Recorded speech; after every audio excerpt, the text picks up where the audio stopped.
আমরা আজকে মালয়েশিয়াতে অলরেডি জিলহজ শুরু করে ফেলেছি এবং আমরা জানি যে এই জিলহজের প্রথম দশক মানে প্রথম 10টি দিন খুবই গুরুত্বপূর্ণ 10টি দিন।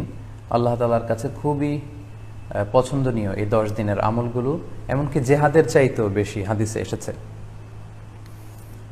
এবং কালামুল্লাহ মাজিদে আল কোরআন আল কারিমে আল্লাহ তাআলা এই জিলহজের প্রথম 10 দিনের শপথ করেছেন।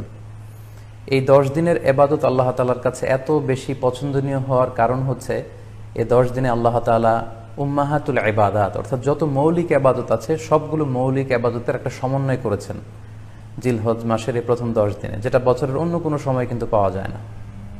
কারণ এই 10 দিনের ভেতরে সালাত আছে, নফল সিয়াম আছে, সাদাকা আছে, কুরবানি আছে, হজের প্রসঙ্গটা আছে, যেটা বছরের অন্য কখনো এরকম উম্মাহাতুল ইবাদাত অর্থাৎ যত মৌলিক আবাদত আছে সব মৌলিক আবাদতের কম্বিনেশন সমন্বয় বছরের কোনো সময় কিন্তু আসলে হয় না, যেটা হয়ে থাকে জিলহজ মাসের প্রথম এই 10 দিনের ভেতর। এজন্য এই 10 দিনের ইবাদত আল্লাহ তাআলার কাছে অত্যন্ত বেশি প্রিয়।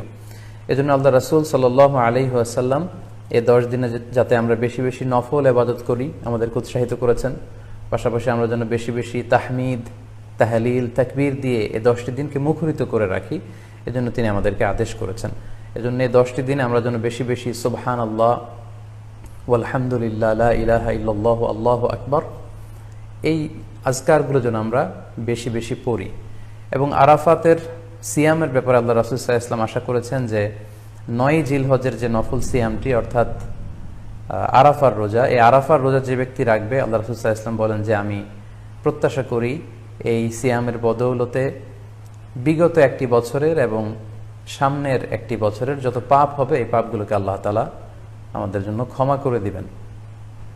এবং জিলহজের 9 তারিখ ফজর থেকে কিন্তু আমাদেরকে ওয়াজিব তাকবীর পাঠ করতে হয়। আমরা জানি সেটা শুরু হয় আরাফার দিন ফজর থেকে। 9 তারিখ ফজর থেকে শুরু করে 13 তারিখ আসর পর্যন্ত এই তাকবীরগুলো প্রত্যেক সালাতের পরে পড়া আমাদের জন্য আবশ্যক। আমরা যেন এই নফল আজকারগুলো, এই নফল তাকবীরগুলো যাতে আমরা বেশি বেশি করে দেই। এবং যারা কুরবানি করার জন্য ইচ্ছা পোষণ করেছেন তারা যেন এই 10 দিনের আগেই তাদের মাথার চুল এবং নখ কেটে পরিচ্ছন্ন হয়ে যান এবং জিলহজের এই 10 দিনে তারা যাতে মাথার চুল না কাটে এবং হাতের নখ না কাটে, এই মর্মে আল্লাহ রাসূল সাল্লাল্লাহু আলাইহি ওয়াসাল্লাম আমাদেরকে গাইডলাইন দিয়েছেন। সব মিলে আল্লাহ তাআলার কাছে এই 10টি দিনের ইবাদত খুবই প্রিয়। এমনকি হাদিসে এসেছে, যেটা আমরা বললাম যে জেহাদের চাইতেও বেশি প্রিয়। এজন্য এই সুবর্ণ সুযোগটুকুন যেন আমরা কখনোই মিস না করি। তাই আমাদের সাধ্যমতো আমরা যেন বেশি বেশি নফল ইবাদত করি। আমরা যেন সুযোগ হলে পুরো 10 দিন ব্যাপী আমরা চাইলে নফল সিয়াম রাখতে পারি, আমরা বেশি বেশি কোরআন তেলাওয়াত করতে পারি। বিশেষ করে তাহমিদ, তাহলিল এবং তাকবীর, আলহামদুলিল্লাহ লা ইলাহা ইল্লাল্লাহ আল্লাহু আকবার, এই জিকিরগুলো, এই আজকারগুলো পড়ে পড়ে যেন আমরা এই 10টি দিনকে মুখরিত রাখি।